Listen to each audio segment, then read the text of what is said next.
हुजूर से पूछा गया, या रसूल अल्लाह सल्लल्लाहु अलैहि वसल्लम, मर्द पर सबसे ज्यादा हक किसका है? फरमाया उसकी अम्मा का।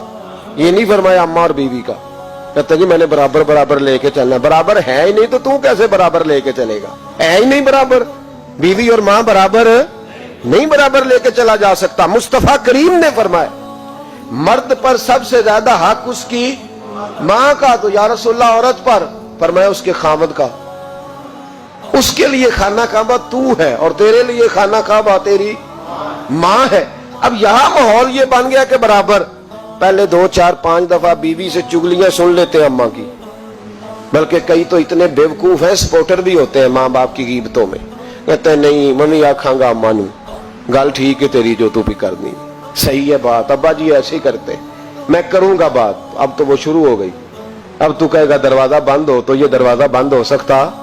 उसे बताओ बैतुल्लाह की तरफ पैर नहीं किए जा सकते। और बीवी भी याद रखे, अगर आज वो किसी के बेटे के बारे में बात कर रही है तो बेटा इसका भी ब्याह जाएगा। ज्यादा लंबा फर्क नहीं पड़ता, 20-22 सालों का पड़ता है, फौरी तौर पे बदला मिल जाता है। याद रखे, अगर तू जिंदगी के अंदर सही रहेगी तो तेरे लिए भी वक्त सही आएगा, और अगर तू बुरी रहेगी तो फिर तेरे हक में भी रवैये सख्त ही आएंगे। माँ बाप के साथ अच्छा रवैया रखे।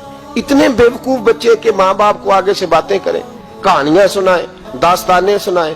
अजीब तमाशा है ना कि अब्बा जी बेचारे सरकारी अस्पताल में एड़ियां रगड़ के चले गए, और जब उनका इंतकाल हो गया अब 5 बेटे इकट्ठे हो गए, कहने लगे बरादरी को मुंह भी दिखाना है, तो चने वाले चावल नहीं पकाने खत्म शरीफ पे, कोई बोटियां डाल लो, लोग क्या कहेंगे?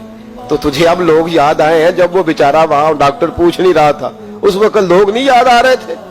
सारा जमाना तूने राजी रखा है, जिनको राजी रखना था उनकी तरफ।